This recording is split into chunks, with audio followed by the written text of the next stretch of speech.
भाई आपको उत्कृष्ट लेवल का मतलब उच्च लेवल का गांडू देखना है, GNDU वही वाला गांडू। हाँ तो भाई ये वाला वीडियो देखो, एकदम उच्च लेवल का हाई क्वालिटी वाला गांडू आपको मैं दिखा रहा हूँ, ये वीडियो देखो। बंगाल के पंचायत चुनाव में जो हुआ वो शर्मनाक है। चुनाव पूर्व हिंसा के बाद भी चुनाव के समय हिंसा पर काबू नहीं पाया जा सका।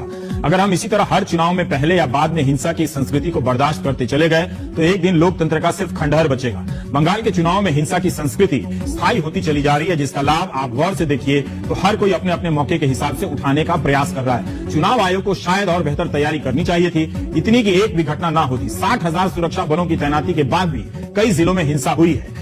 भाई वीडियो देखे भाई, ये जो वीडियो है इनका, ये 2018 का है। 2018 में रवीश चाचा बोल रहे थे कि बंगाल पंचायत इलेक्शन के बाद बहुत सारा हिंसा हुआ, उसमें बहुत लोगों की जान गई और बहुत मतलब तोड़फाड़ किया गया। मतलब चाचा के हिसाब से इलेक्शन कमीशन को और अच्छे से वहां पर व्यवस्था करनी चाहिए था, वहां पे और सेंट्रल फोर्स लगाना चाहिए था, जिसकी वजह से हिंसा ना हो, नहीं तो लोकतंत्र खराब हो जाता। मतलब चाचा के हिसाब से हिंसा हुआ, हिंसा नहीं होना चाहिए था, नहीं तो लोकतंत्र खराब हो जाता। आगे आप इनका दूसरा वीडियो देखिए, आपको रियल पता चलेगा कि रियल दोगला किसको कहते हैं। देखिए वीडियो।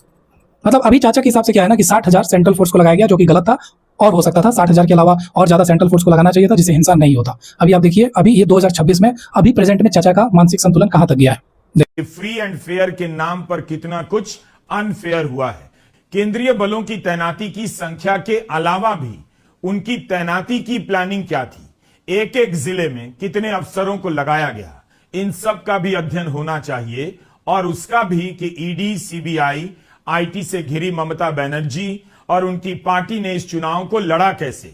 जिस तरह से बंगाल को छावनी में बदला गया, क्या उसमें यही बाकी रह गया होगा कि ड्रोन नहीं उड़ा, सुखोई और रफाल ने सौटी नहीं मारी और तमाम तरह के टैंक हर मतदान केंद्र के बाहर नहीं लगाए गए। कहते हैं रियल दोगला। मतलब भाई चाचा के हिसाब से इस बार बंगाल इलेक्शन में कहीं हिंसा नहीं हुआ, थोड़ा बहुत छिटपुट घटना हुआ, किसी का मौत नहीं हुआ, किसी का मर्डर नहीं हुआ, मतलब कोई निपटा नहीं। तो चाचा के हिसाब से इस बार इलेक्शन कमीशन गलत किया। मतलब वहां पे चाचा बोल रहे हैं कि बीजेपी और इलेक्शन कमीशन जो है वो छावनी बना दिया, मिलिट्री फोर्स लगा देना चाहिए था, टैंक लगा देना चाहिए था, B2 बम्बर अमेरिका से मंगवा लेना चाहिए था, युद्ध पोत मंगवा लेना चाहिए था।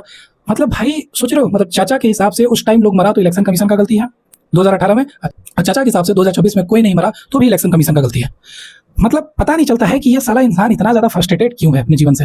भाई ये बहुत ज्यादा फ्रस्ट्रेटेड है। मतलब इसके जैसा नेगेटिव इंसान तुम भाई हो सकता है दूसरे प्लेनेट पे भी चल जाओगे ना तो वहां भी नहीं मिलेगा। ये एकमात्र पीस है और इसको तुम गाली भी नहीं दे सकते हो। रीजन क्या है ना कि अगर तुम इसको कोई गाली दोगे तो भाई गाली का इसमें अपमान है, इसके लिए कोई गाली बना नहीं है, क्योंकि ये अपने आप में गाली है, इसका नाम ही काफी है गाली के लिए। इसलिए कहा जाता है कभी कभी ना कि समय रहते इंसान को रिटायर हो जाना चाहिए। खैर ऐसा नहीं है कि अभी बकचोदी कर रहा है, जब जवान था तो भी बकचोदी करता था, अब तो खैर बुढ़ापा आ गया तब तो इसको खुद, मतलब सबसे बड़ी बात है इसको खुद नहीं पता रहता है कि क्या बोला था पहले, ये भूल जाता है। बाद में इसको शायद बाद में भी नहीं पता रहता होगा इसको, हो सकता है इसको इसका पुराना क्लिप दिखा दे तो ये भी भूल जाएगा कि वो मैं था, इसको कुछ नहीं याद रहेगा। एक नंबर का अखंड लेवल का वही लास्ट में कहेंगे कि गांडू है, GNDU वाला गांडू।